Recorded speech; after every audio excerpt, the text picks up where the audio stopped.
Bom dia a todos, dando continuidade aqui ao nosso segundo painel do quarto dia do nosso segundo Congresso de Direito Internacional Privado.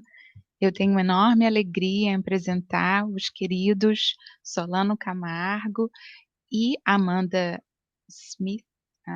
Martins. Olha, eu estou tentando aqui, porque estamos premiados pelo tempo, tentando abreviar sobrenomes e currículos, o que é muito injusto, mas eu vou tentar ser o mais sucinta possível para qualificar esses dois experts do direito internacional privado, querido amigo Solano, doutor pela USP, quase pós-doutor por Coimbra, se assim já posso adiantar, sócio do escritório Libro Camargo, querido professor a quem a gente recorre em tantos apertos e que tem sempre uma visão bastante completa e pragmática, né? E moderna, se ouso dizer, sempre digital e tecnológica. Nossa querida Amanda, que também hoje vai nos ajudar. Eu proponho que o painel de hoje siga a dinâmica de ontem, em que os interlocutores faziam um bate-papo, se assim vocês estiverem de acordo. Pode ser assim, Amanda? Eu acredito que o Solano também já tem uma apresentação preparada, então você já... para apresentar, e aí a gente pode... Começamos então pela apresentação do professor Solano, é isso? Sim? Professor Solano, querido mestre e amigo, tens a palavra. Muito obrigado, professora Maria Rosa Lola, uma satisfação e uma pena não estar presente aí com vocês, né? Espero que na próxima oportunidade a gente se encontre presencialmente. Queria cumprimentar minha amiga, colega, doutora Amanda Smith Martins, cumprimentar quem estiver aí nos acompanhando, tanto pela internet como presencialmente. É sempre uma honra e uma satisfação participar dos eventos promovidos pelo professor Gustavo, né, Maria Rosa? Inclusive, eu estou fazendo a propaganda de novo aqui dos anais, está atrás de mim, ó. Os meus chegaram, os físicos, estão aqui, volume 1 e 2, da edição 2022, estão ótimos. E para quem não comprou ainda, né, física, tá muito, além de estar muito completo, está muito bonitinho. Bom, gente, é um tema que dá para falar bastante, né, sobre o tema do direito internacional privado e as novas tecnologias, porque, evidentemente, é um ramo do direito que traz para dentro dos estados as inovações jurídicas que advêm das inovações tecnológicas que a gente acaba importando pelo trânsito, pelo fluxo, fluxo do comércio, fluxo das relações familiares, enfim, pela maioria dos fluxos jurídicos que se intercalam aí nas relações humanas. Então, para falar brevemente de como a tecnologia ela impacta no direito internacional em geral, né, não só no privado, isso vem desde lá de trás, porque as inovações, de um modo geral, elas sempre impulsionaram a criação, a modificação, ou até mesmo a destruição de institutos do direito internacional ao longo da história. Começando lá atrás, né, desde as sociedades medievais, quando teve a Revolução Agrícola, que criou a necessidade de controle da terra, isso levou primeiras noções, né, embora tácitas, de soberania e o início das relações diplomáticas. Então, depois dos avanços das tecnologias navais, durante o século XVI, XVII, eles impulsionaram os estados costeiros a projetar sua força militar e excluir os rivais das rotas comerciais. Aquela história de Veneza e tudo mais, o que levou o Hugo Grotius a formular o famoso princípio do mare libertum, né, a proliferação, posteriormente, o uso da pólvora na Guerra dos 30 Anos, levou ao Tratado de Westfália a regular justamente as intervenções que não poderiam mais se dar, e as noções modernas de soberania, isso lá em 1648. No século XX, a gente teve depois a tecnologia levada a cabo na Guerra das Trincheiras, né, a questão das guerras químicas, depois, nessa Primeira Guerra Mundial, depois a bomba nuclear na Segunda Guerra Mundial, elas contribuíram decisivamente para o estabelecimento primeiro da Corte Permanente de Justiça Internacional, depois da ONU, e agora, né, mais recentemente, depois do pós-guerra, os desenvolvimentos tecnológicos desempenharam uns papéis muito decisivos na formulação inicial e no curso do desenvolvimento de diversas áreas do direito internacional. Então, isso passa pelo direito do mar, o direito internacional da pesca, os regimes de não proliferação de armas modernas, destruição de massa, até a lei espacial. E por último, aqui mais recentemente, né, os avanços das tecnologias de comunicação, principalmente de internet, elas melhoraram significativamente a troca de informações, né, alterou o cenário institucional e logístico na formação e aplicação do direito internacional. E isso, o direito internacional privado, não fica, né, sem dúvida nenhuma, à margem disso.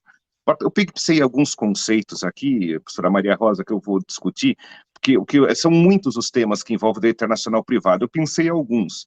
Então, por exemplo, um tema que tem sido muito discutido, principalmente no âmbito da União Europeia, é o conceito de e-government, que é aquela tecnologia digital que investe em todas as áreas da sociedade, né, que o potencial é ilimitado, e principalmente na relação do Estado com os seus nacionais. A grande diferença, né, que foi trazida pela pandemia e a digitalização forçada e obrigatória da humanidade, é que o Estado foi obrigado a acabar prestando serviços de uma forma digital aos seus nacionais, porém não só. Não só, a digitalização fez com que outras nacionalidades, né, outras pessoas domiciliadas ou situadas fora do Estado pudessem utilizar os serviços disponibilizados por esses Estados. Então, é uma forma que ampliou o acesso, isso como nós estamos falando, né, de e-government, principalmente no que diz respeito ao direito internacional privado, ao acesso às cortes e tribunais estrangeiros. Então, nacionais situados fora do território passam a poder cada vez mais atuar nessas cortes numa prestação de serviços que não foi prevista na época que se movimentaram, né, a digitalização desses governos.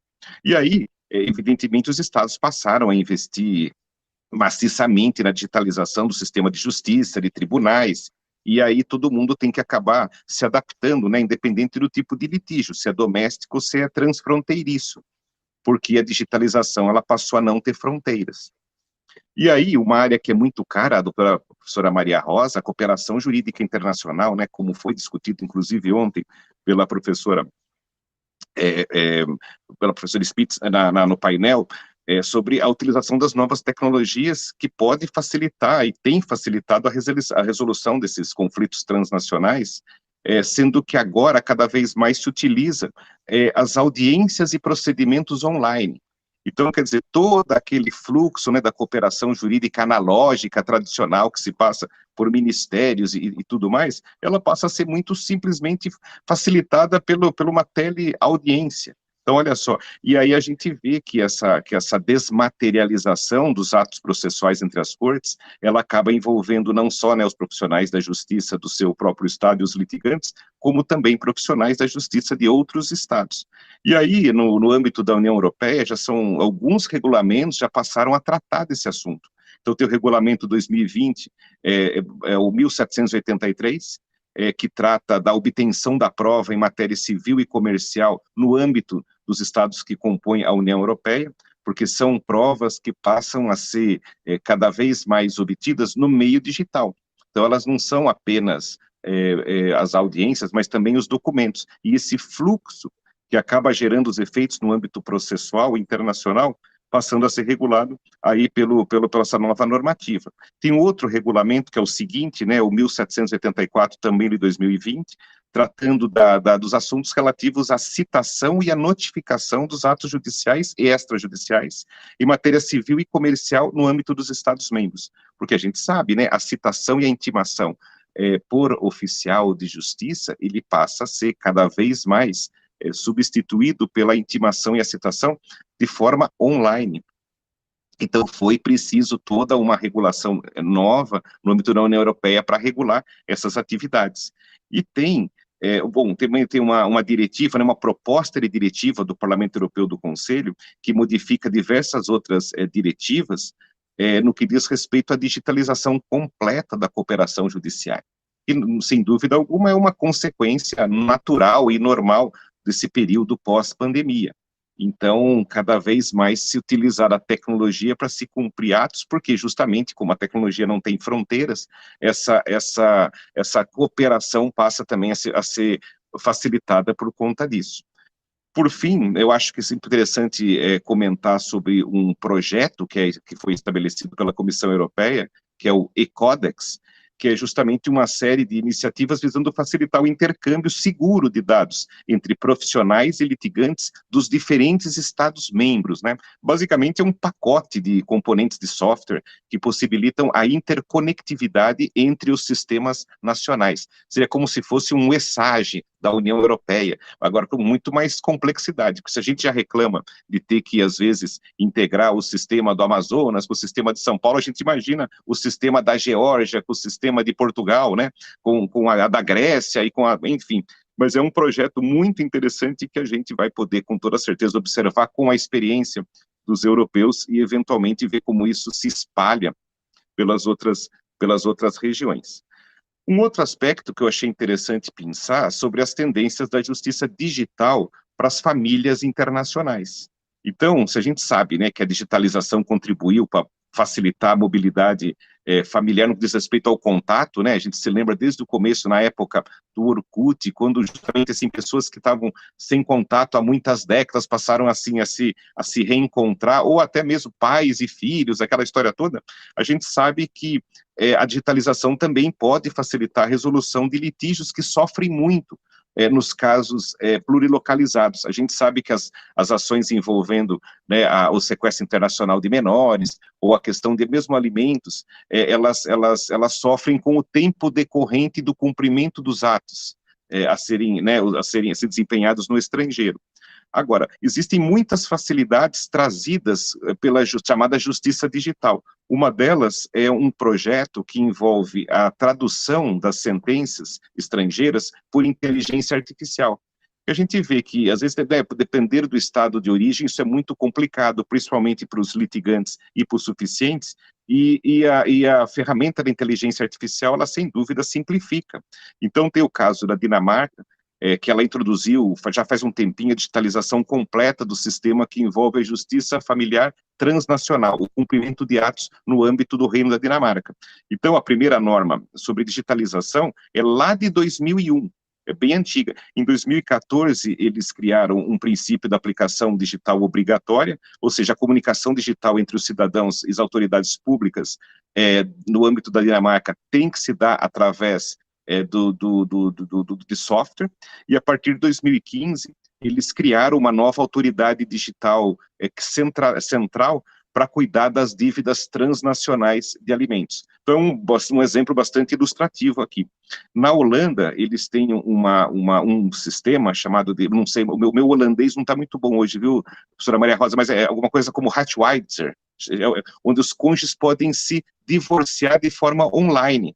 Então, olha só, cabe a eles decidir as medidas que eles querem fazer de forma analógica, mas como princípio os divórcios podem se dar de forma digital, o que, aliás, parece ser muito bom, né? A gente evita um contato muitas vezes desnecessário, né, e desagradável.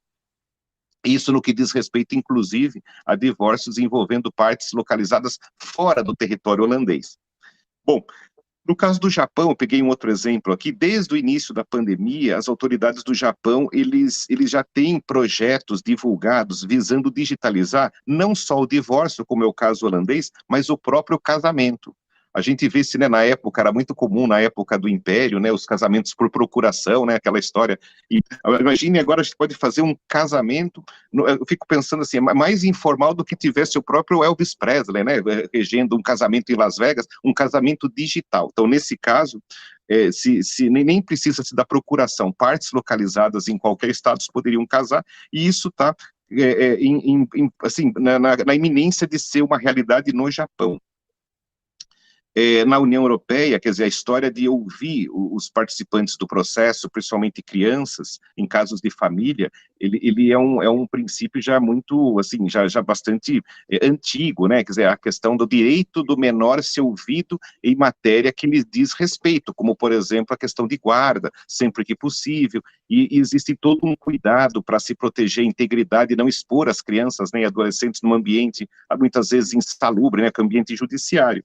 E de qualquer forma, principalmente durante a pandemia, dentro do âmbito da União Europeia, foram muitos exemplos de demandas envolvendo assuntos de família transnacionais como processos de guarda, em que se realizaram audiências de forma online, isso de acordo com o regulamento Bruxelas 2 bis, né, o artigo 23 já previa essa possibilidade. Então, praticamente depois da pandemia, muitas foram as audiências reportadas por diversos estados, como, por exemplo, eu peguei aqui caso da Espanha, da Polônia, da Alemanha, que foi muito mais confortável para os menores serem ouvidos dessa forma, o que talvez possa, daqui a pouco, ser uma regra. Uma outra situação que eu acho importante a gente mencionar no que diz respeito à tecnologia, direito internacional privado, sem dúvida alguma, é a própria internet. Porque a internet, ela afeta e é afetada, né, no que diz respeito ao direito internacional privado, por pelo menos 5 questões fundamentais. Então, a primeira questão diz respeito à própria competência daquela corte, né? Quando a corte deve, de fato, conhecer daquele litígio. Porque, muito embora a internet não tenha fronteiras, e, em teoria, um website possa ser acessado por qualquer localidade do globo, né, ou até fora do globo, a questão é, quando é que um tribunal realmente deveria impor a sua jurisdição sobre a matéria? É uma questão ainda muito complicada.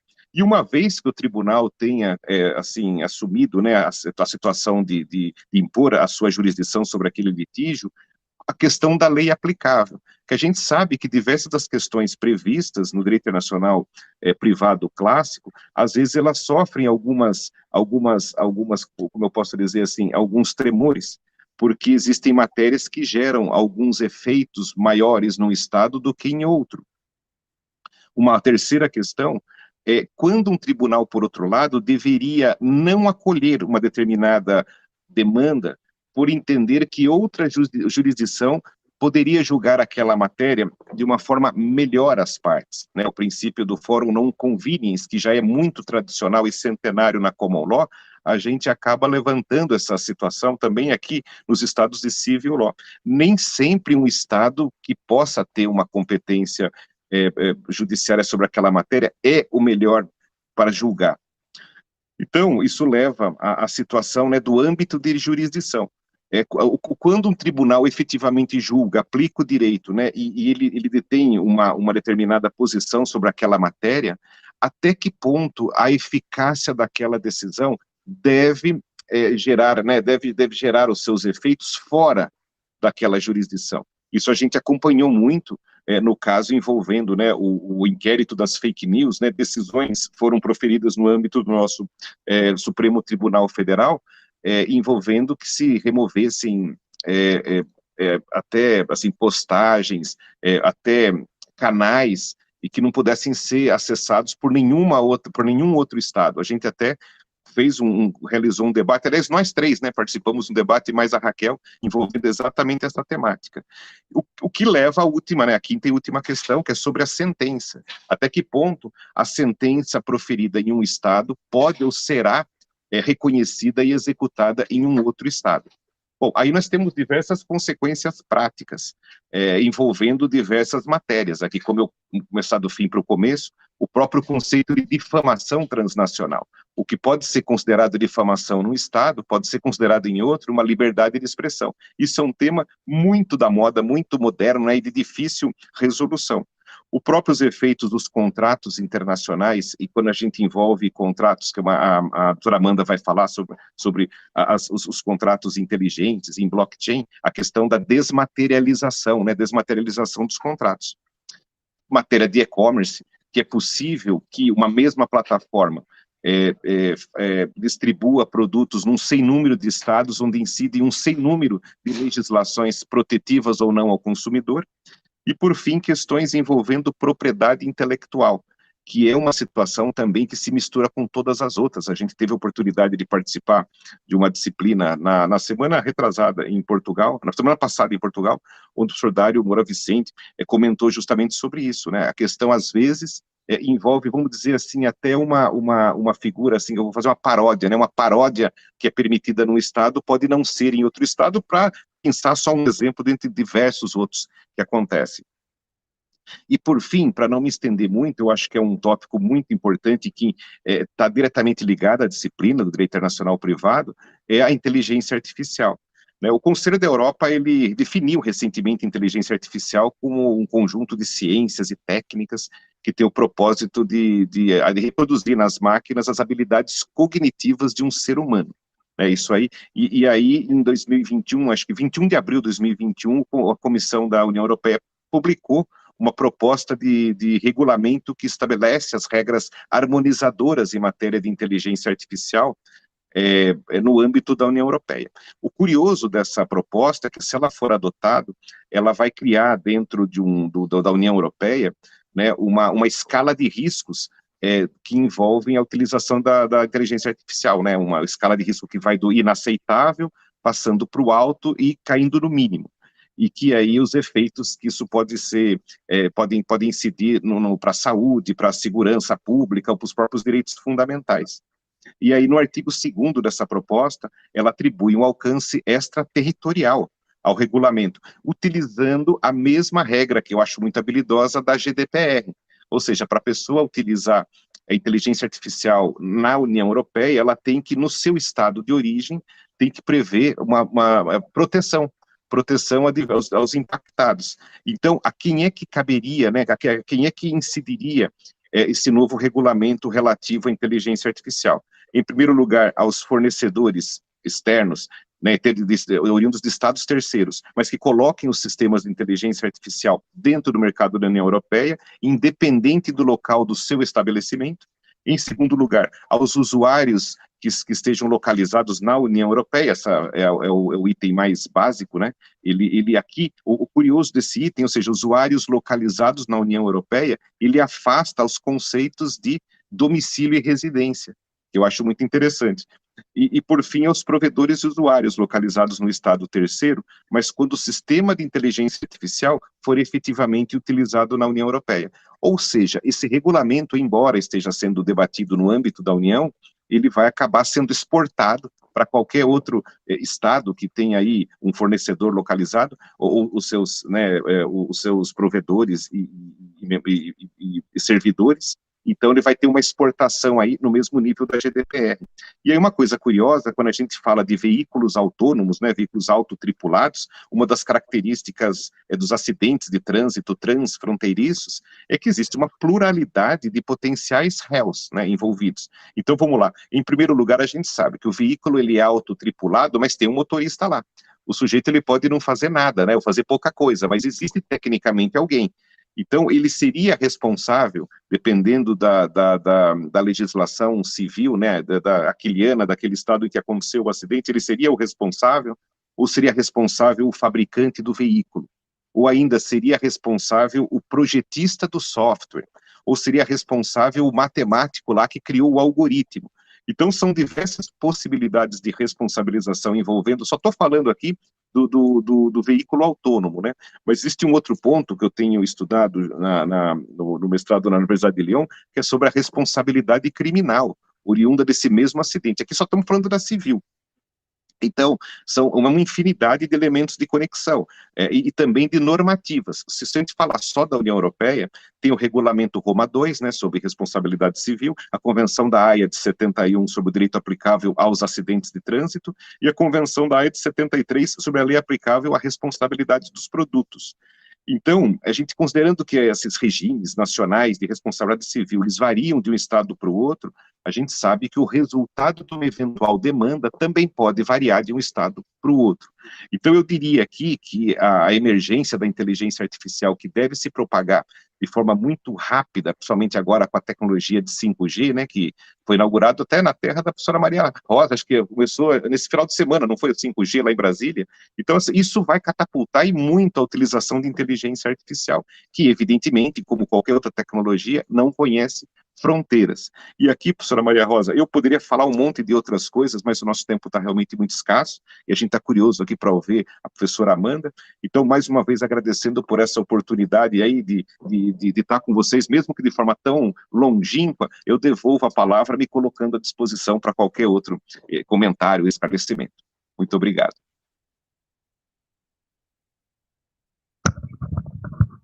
Brilhante fala como sempre, Solano. A gente vai esperar aqui o final para fazer os comentários, porque o tempo está curto.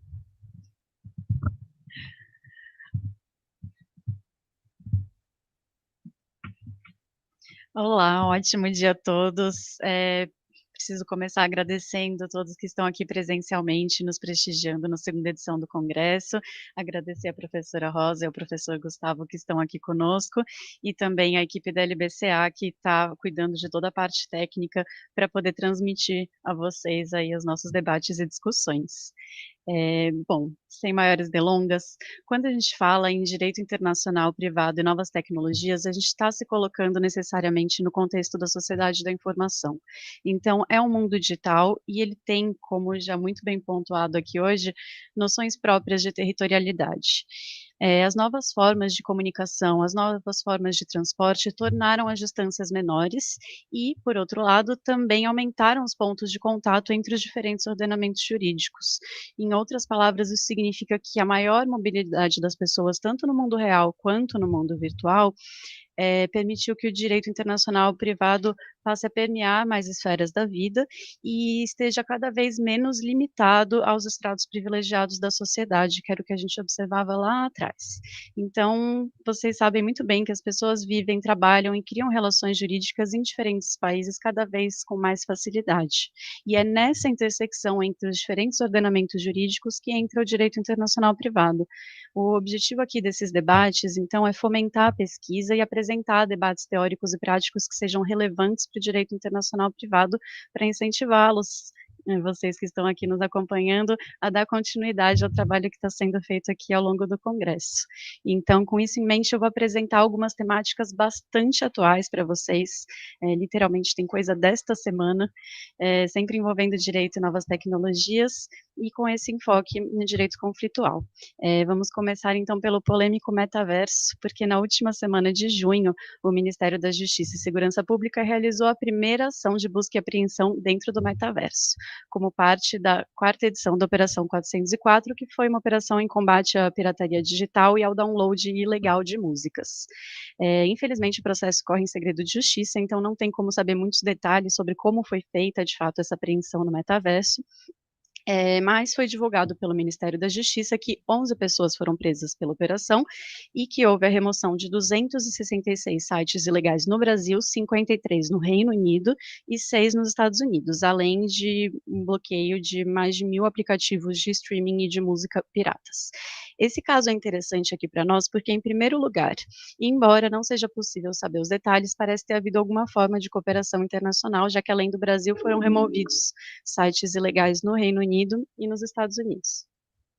Além disso, também é um caso interessante como ponto de partida para pensar essa questão da territorialidade no ambiente digital, que muitas vezes também é chamado de cyberesfera. O direito internacional privado conta com regras de conexão essencialmente localizadas, o que, em outras palavras, quer dizer que existe uma proximidade muito grande entre o direito internacional privado e o território sobre o qual um Estado exerce a sua soberania. Nem preciso falar muito mais a respeito disso, porque já foi muito bem pontuado ao longo do dia de hoje essa questão.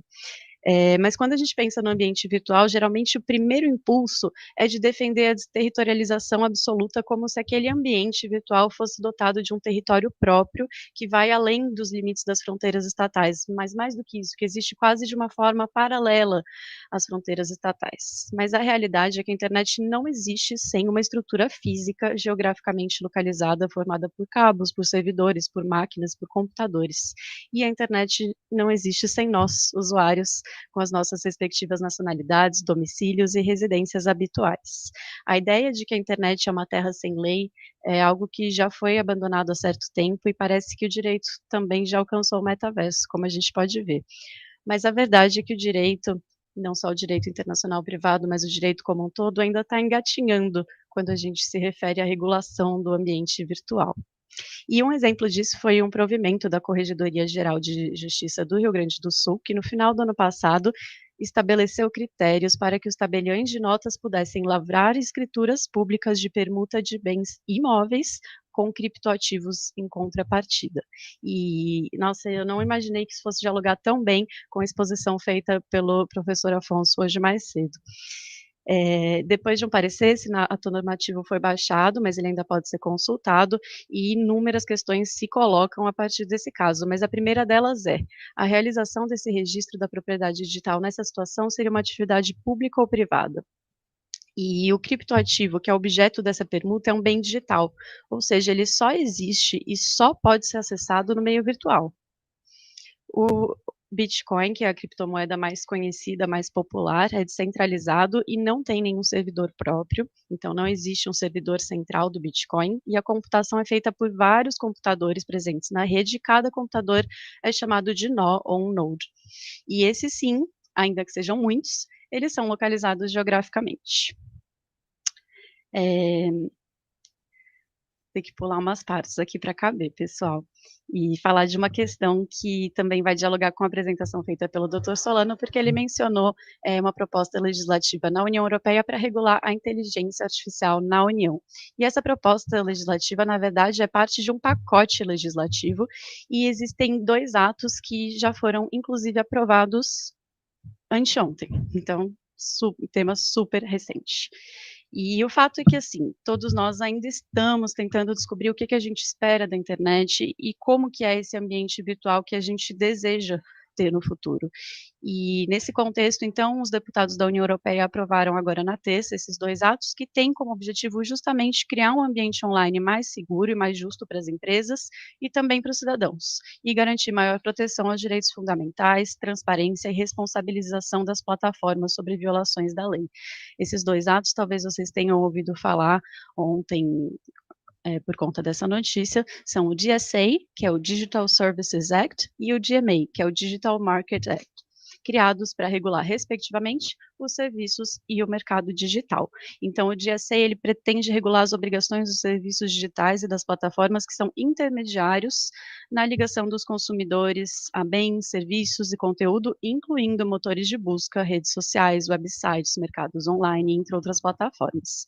E aí, o objetivo maior é garantir proteção aos usuários e garantir que tudo que é aí, muita atenção para essa frase, garantir que tudo o que é ilegal offline seja também ilegal online. E aí, nesse ponto, surgem diversos potenciais conflitos, até porque aquilo que é considerado crime em um lugar pode não ser considerado como crime em outros, como, por exemplo, acontece com a transmissão ilegal de jogos e eventos desportivos. Já o DMA, que se refere aos mercados, né, o DSA é relativo aos serviços e o DMA relativo aos mercados. O DMA traz novas regras para as Big Techs, que passam a ser consideradas os gatekeepers do setor digital.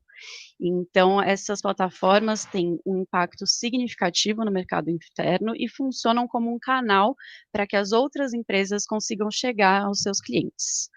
A lista de plataformas às quais o DMA vai ser aplicado, então, quem serão esses gatekeepers na prática, ainda vai ser definida, mas também deve incluir os sites de busca, serviços de mensagem, navegadores, marketplaces e assim por diante. O objetivo do DMA é impedir que esses gatekeepers imponham condições injustas a outras empresas e a usuários finais, garantindo, então, a livre concorrência e a abertura dos serviços digitais relevantes. Essas novas regras da União para os serviços e para os mercados digitais estão aprovadas desde terça-feira, mas agora será preciso aplicá-las conforme tiver início a vigência dessas normas, né? E a aplicação de regras nesse contexto digital, em que uma série de ordenamentos jurídicos diferentes entram em contato, pode ser um grande desafio e colocar questões que caberá ao direito internacional privado responder. Com essa mesma justificativa de promover um ambiente online mais seguro, a União Europeia também tem se preocupado com o uso da internet para práticas de terrorismo. E nesse momento, direito público e direito privado se entrelaçam e a responsabilidade, no final das contas, recai sobre as plataformas. Isso porque, em 2021, a União aprovou o Regulamento 784 de 2021 sobre a disseminação de conteúdo terrorista online, que entrou em vigor no início do mês passado, então outro tema bastante recente.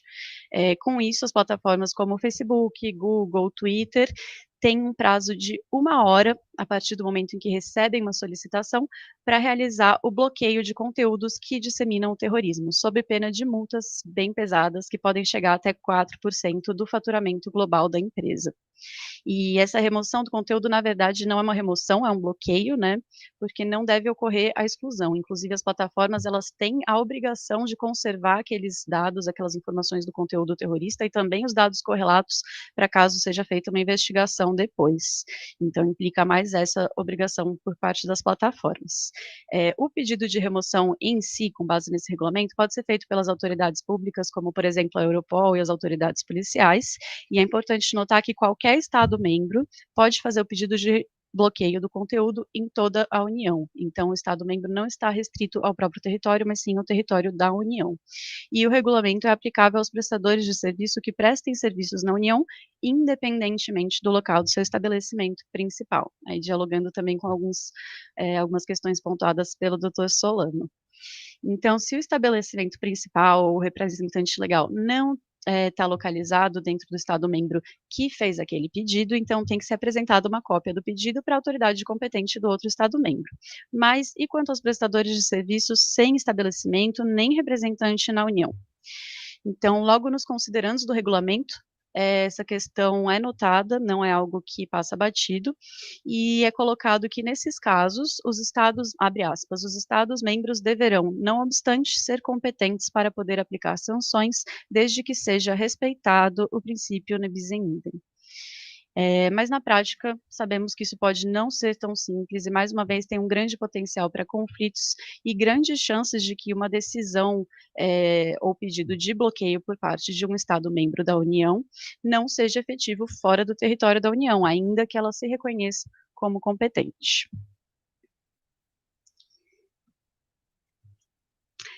A construção de uma internet aberta, segura, gratuita e global precisa necessariamente ser uma construção coletiva.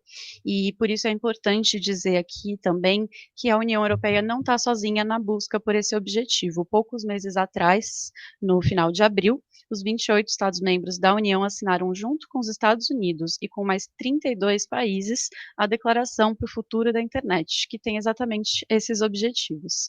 Então, essa declaração estabelece metas para o futuro da internet, falando em acessibilidade, neutralidade da rede, remoção de conteúdo ilegal sem restrição à liberdade de expressão.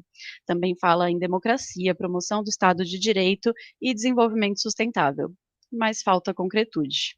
Então, embora a intenção por trás dessa declaração seja louvável, ela não coloca nem ao menos um plano de ação ou esclarece a forma como esses objetivos vão ser alcançados. Então, acaba ficando algo muito no plano do desejo, do dever ser, e poucos impactos na internet que de fato a gente utiliza. Mas quando a gente fala em direito e em novas tecnologias, não é só sobre a internet e só sobre as repercussões da ciberesfera. Existem novos desafios também no espaço sideral. E como exemplo, trouxe um caso do finalzinho de 2020, em que a empresa SpaceX, do conhecido bilionário Elon Musk, divulgou informações sobre o projeto Starlink. Para quem não conhece, esse é um projeto que pretende garantir o acesso à internet no mundo todo a partir do espaço. É uma iniciativa muito interessante, existem, acredito que 2 outras iniciativas com um objetivo parecido, uma por parte da Amazon, uma por parte de uma outra empresa. Mas, enfim, ele divulgou algumas informações a respeito do projeto Starlink, e para além dos riscos envolvendo os resíduos ou o lixo espacial, que são riscos bastante relevantes, os termos de uso do Starlink chamaram a atenção. Por quê? Na seção que trata sobre a lei aplicável, consta que, abre aspas, os serviços oferecidos no planeta Terra, em sua órbita ou na Lua, serão regulados pela lei da Califórnia. E que, quanto aos serviços oferecidos em Marte ou no percurso até o planeta em qualquer espaçonave, as partes reconhecem Marte como um planeta livre e que nenhum governo da Terra possui autoridade ou soberania sobre atividades marcianas, colocando ainda que a resolução de disputas em Marte será feita com base em princípios autônomos estabelecidos de boa-fé no momento da colonização marciana. Ocorre que o espaço sideral já é regulado pelo direito internacional, especialmente pelo Tratado sobre os Princípios que regem as atividades dos Estados na exploração e uso do espaço exterior, incluindo a Lua e outros corpos celestiais, que é um tratado multilateral das Nações Unidas que existe desde 1967 e que foi internalizado pelo Brasil via decreto em 69. E esse tratado deixa claro que o espaço cósmico, inclusive a Lua e demais corpos celestes, não poderá ser objeto de apropriação nacional por proclamação de soberania ou por uso ou ocupação, nem por qualquer outro meio, e que devem ser observadas as disposições que já existem e que já estão lá na Carta das Nações Unidas. Então, assim como o ciberespaço, o espaço sideral não é uma terra sem lei. Todos esses temas que eu fui pontuando, então, metaverso, criptomoedas, o GSA, o GMA, o uso da internet para terrorismo, espaço sideral, todos esses temas, além de relacionar o direito às novas tecnologias, colocam para nós questões relevantes de direito internacional privado que certamente vão merecer investigação nos próximos anos. E, mais do que isso, também são temas que foram desenvolvidos e trazidos a partir de problemas reais e recentes.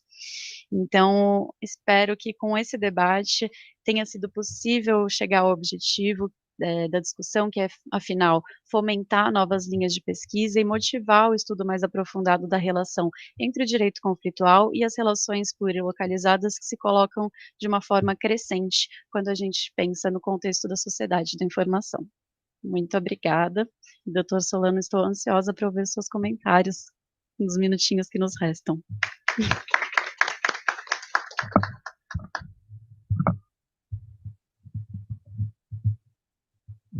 Muito bom. Eu acho que é um maravilhoso mundo novo, que as questões, elas, muito antes de serem resolvidas, elas precisam ser formuladas.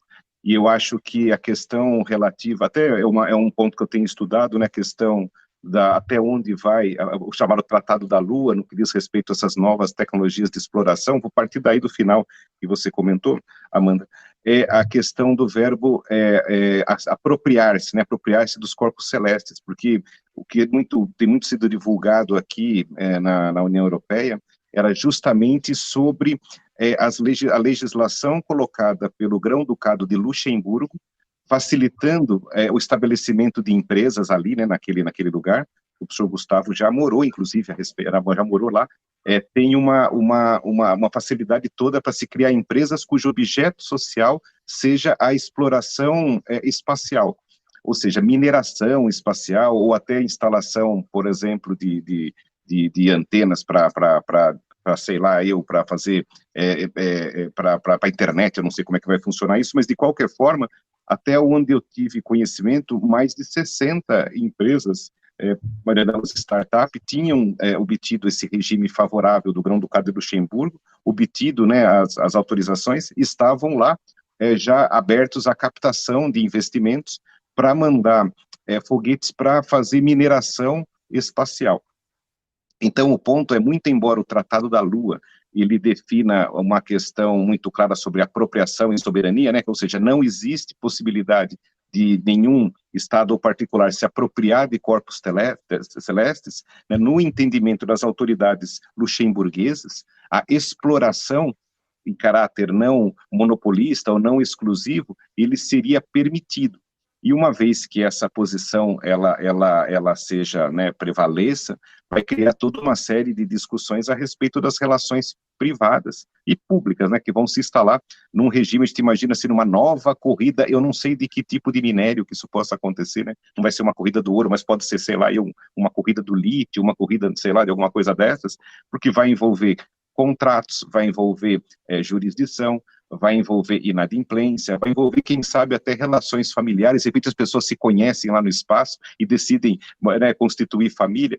Então, todas essa nova possibilidade que nos parece o mundo dos Jetsons, daqui a pouco não é mais, né, já que o turismo espacial ele surgiu durante a própria pandemia, que quem dirá que agora, né, com a evolução dos foguetes e tudo mais, a exploração econômica espacial por entes privados também não se torne uma realidade aqui no curto prazo. Eu acredito que a gente tem uma pergunta enviada no chat, só um minutinho.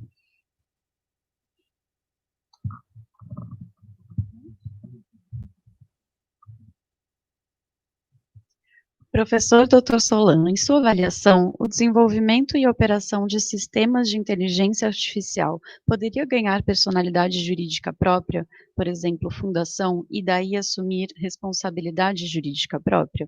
Ou, a despeito da responsabilidade jurídica de seus desenvolvedores e operadores, os sistemas de inteligência artificial possuiriam ou possuirão algum grau de autonomia da vontade, ponto central para o direito?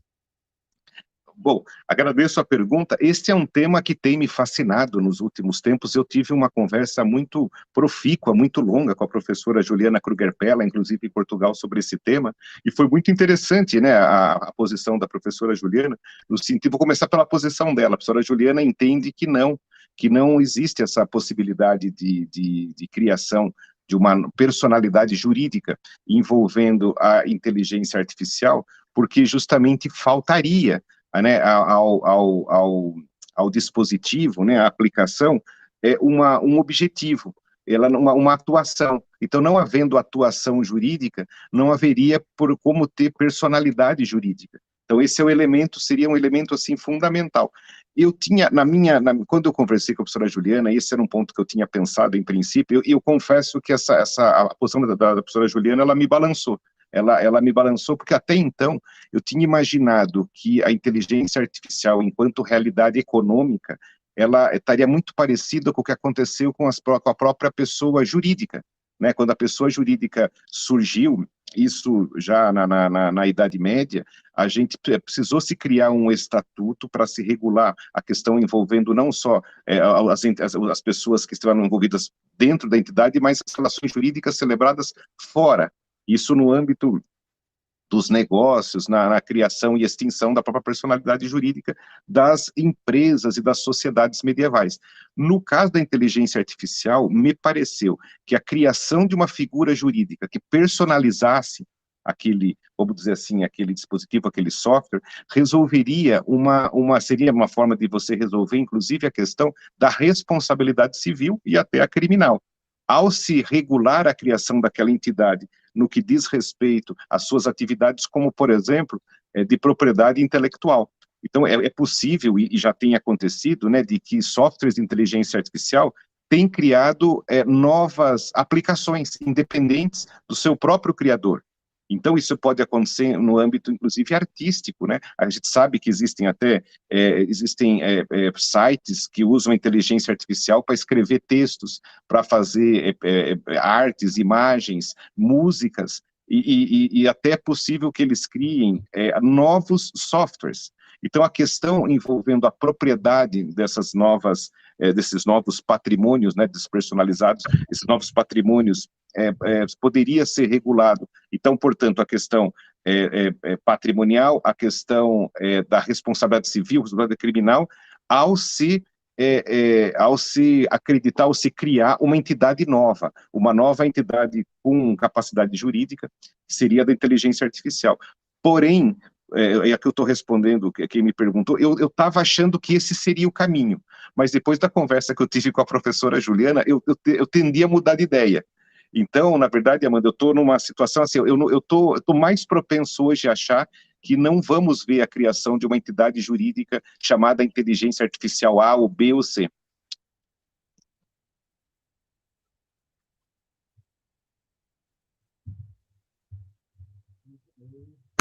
Muito bem. Muito obrigado, Solano. Muito obrigado, Amanda. Eu queria agradecer os dois, e também o Kim, que participou ontem dos debates, a Raquel, que participou na segunda-feira, não só pela participação nos debates com outros colegas, mas também, e sobretudo, pela atuação dos quatro no primeiro congresso e nesse segundo congresso, compondo o comitê executivo que colocou em pé essas nossas atividades. Pela premência do tempo, nós vamos ter que encerrar o nosso debate, mas queria convidar todos para as últimas duas sessões de apresentação de trabalhos na tarde de hoje, às 15 horas, e também uma delas sobre jurisdição, o segundo painel sobre jurisdição, e um outro painel sobre justamente a proteção de dados pelo direito internacional privado.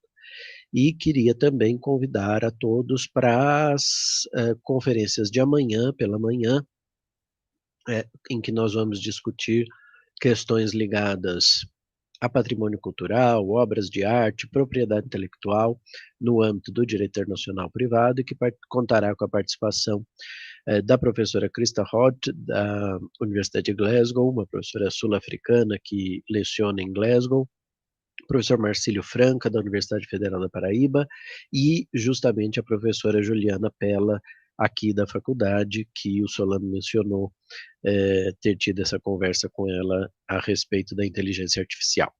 E encerraremos com uma conferência de encerramento, que versará sobre a cultura em sentido lato, a questão da apropriação cultural, da aculturação, e que será ministrada aqui pelo professor Rodney William, que é um antropólogo, cientista social e babalorixá, e que tem uma dedicação muito grande a essa questão da apropriação cultural, sendo inclusive autor do livro a esse respeito na coleção Feminismos Plurais, coordenada pela Djamila Ribeiro.